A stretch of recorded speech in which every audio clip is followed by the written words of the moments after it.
Hi, my name is Ralph Picard, and my company is Resort Point Custom Homes.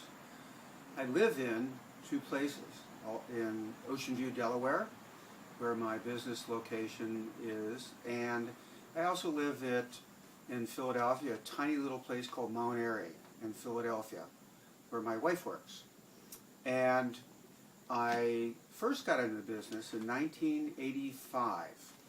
I built my first home in North Bethany.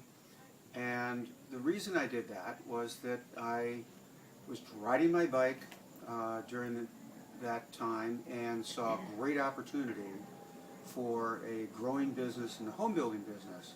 At the time, Atlantic City was developing.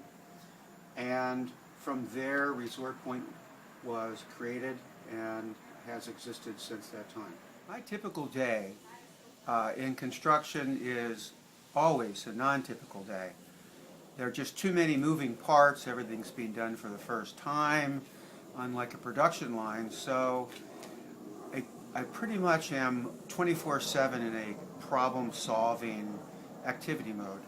However, my routine, to kind of give a structure to this uncertainty, is get up at 6:30. Oftentimes I might get up a little bit early and exercise to dampen some of the stress. I check my email, making sure there's updates I'm aware of, any emails I need to answer, or things that people have asked me to do. And then I pop in my car and I go off to one of my job sites and I interact and coordinate with my subcontractors. Sometimes, actually a lot of times, I become a gopher. I've got one sub who needs this part, and if I spend a half hour to go get it for him, he can stay on the job, continue his work that is needed to be done for the next contractor to come in, and my job as a whole, and the schedule as a whole, is facilitated and enhanced.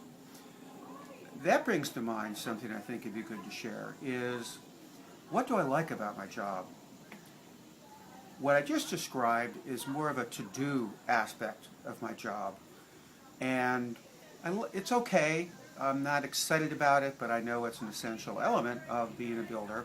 What I really, really love in being a builder of homes is to work with the clients initially and throughout the project to, in the beginning process, ask a lot of questions, provide a lot of options, basically help them think out of the box, a little bit away from what they might have expected or what they want. Allow them to pull from their experience in living in a home, things they've liked, things they didn't, and create this wonderful picture of the home that they want to build. And in the end, when it's done and they walk in, it's a wonderful feeling. So I've talked about my typical day, and if I step back a little bit, I'd like to tell you a little bit about my the hardest aspect of my business, and that is of a personal nature. I love the beach. I love building at the beach. I love the laid-back nature of the beach. And of course, as I said, I like the opportunity. Unfortunately, the woman I married a few years back lives in Philadelphia. So I have two residences, one in Mount Airy, Pennsylvania, and one in Ocean View, Delaware. And so I'm down there about 4 days a week, sometimes 7 days a week, occasionally 2 days a week. But the commute and maintaining this long-distance relationship is definitely the hardest part of my work life at this point. One of the biggest challenges in my work at the beach in the building business, we call managing subcontractors herding cats. Herding cats. Not herding cats, but herding cats. And that's because at the beach there's this, not necessary, but this wonderful lifestyle that people adopt, which is just being laid back. People come on vacation for that reason. Unfortunately, in the building business, when you have things on schedule, on budget, and you're being measured and inspected, a laid-back attitude isn't the best thing to have as a subcontractor, but they live there too. And so trying to manage this laid-back living philosophy with my subcontractors in this very strictly defined building business is my most difficult challenge in my work. One of the other things I'd like to share is that initial contact with a potential client is a very critical time for a lot of reasons, but in particular, I try to explore their idea about this process. And quite often I find something pretty interesting, and that's that a lot of people who are about ready to build a home have some misconceptions about the building process. And there's primarily two. The first is that a lot of people are very unsure of their ability to manage the financial part of the project. There's stories, urban legends, whatever, but it is about them putting money into a project and a contractor walking off with it without providing any completion in the project. And so whenever I get a sense of that, even when I don't, what I do is I have 2 or 3 professional people who are independent inspectors and consultants who will work for them for not much of a fee, who will go on the job, inspect our work, making sure it's done well, and when I build them, we're billing appropriately. The second misconception that I come up with is Martha and I, for example, just don't have the time to do this. We really think that we need to be down here a lot and making choices, and we have a very busy life.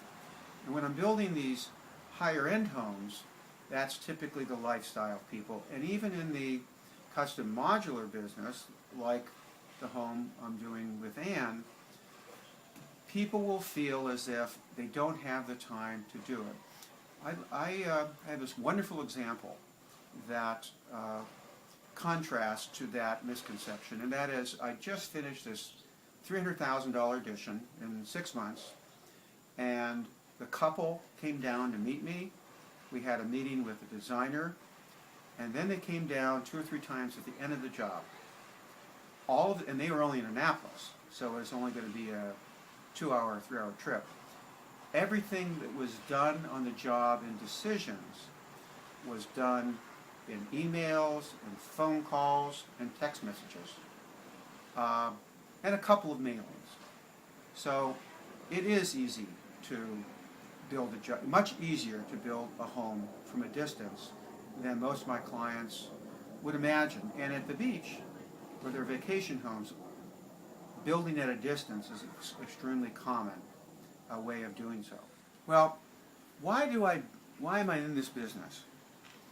A short little history is I was an engineer, I worked for an air conditioning company, I did consulting, and as I said, in 1985 I started this business. And a couple of times I built a home with another contractor, I realized what a wonderful joy it was to work with somebody and to create something together and bring it into reality. And so my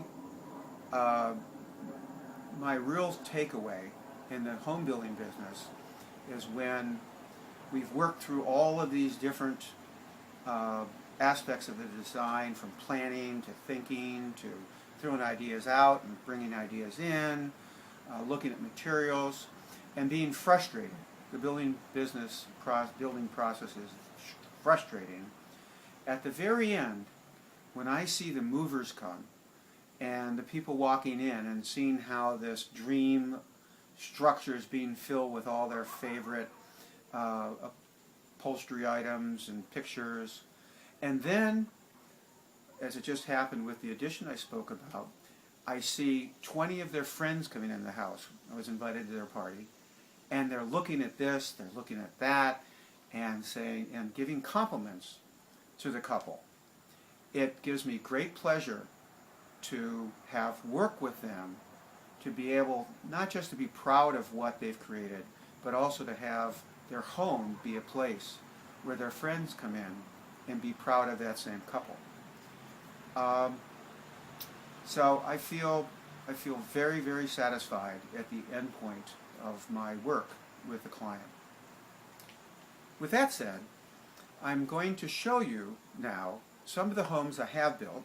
Unfortunately, we don't have a moving truck or a whole bunch of friends coming in or party on the deck with the umbrella out. But I'd like to show you some of the quality and variety and give you some of the insight in how I developed and built these homes. So I build homes in coastal Delaware, and specifically in the towns of Fenwick Island, Bethany Beach, Dewey Beach, and Rehoboth Beach. Rehoboth is about 20 miles north of where I am right now in Fenwick. And in 2006, we won the best built custom home in the state of Delaware, which I'm very proud of. I'm standing now in front of my Indian home in Fenwick Island. It's a period of building that I did where we used round windows and some sharp angles, as you'll see behind me. And in just a moment, I'll be going to my sunset house where you'll see a similar style. This home is another example of the style that we were building in 2005 to 2007. Indian, one other example. And two of the main differences is we ended up using square angles instead of that big round window at Indian, and doing some arches over the windows. Another main difference is on Indian we used hardy plank. Hardy plank's concrete. It lasts for 100 years and has to be painted once every 10 years or so. However, with this home, we chose to use red cedar, and it was treated with a clear coat. But over time, red cedar gets this dark color on it, which is pretty much what a beachy house in this area has been for at least the last 100 years. When we designed this home, we took advantage of its location on the water by where we placed it on the lot, the height of the building, and most importantly, when we chose the size of the windows. When you're inside of the house, which I'll be taking you to in just a few moments, you can see that the windows took advantage of these views. All right, we're inside of what I call the sunset house. Remember I said about the great sunsets. And one of the things I talked about earlier about the emotions that the homeowner as well as myself have in the building process is that of surprise. When this house was designed, it had trusses in the roof, which would have left us with a flat ceiling. And as we were framing the house, we realized there was a lot of volume that we could expose.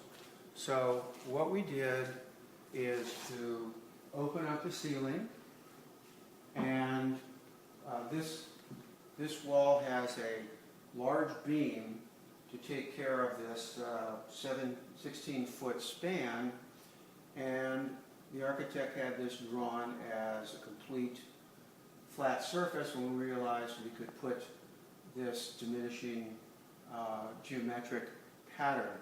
Further, when we went into the design for this little sitting room, we again realized we had a great opportunity for creating more volume. And if you look up in the ceiling, you can see what I'm talking about. Hi, I'm Pat Scott, Ralph Picard's wife, and I'd really, really appreciate it if you pick him for this project that he's been working on, because he works really, really, really hard, and he really deserves this break. And I will help him do a good job with you. Thank you.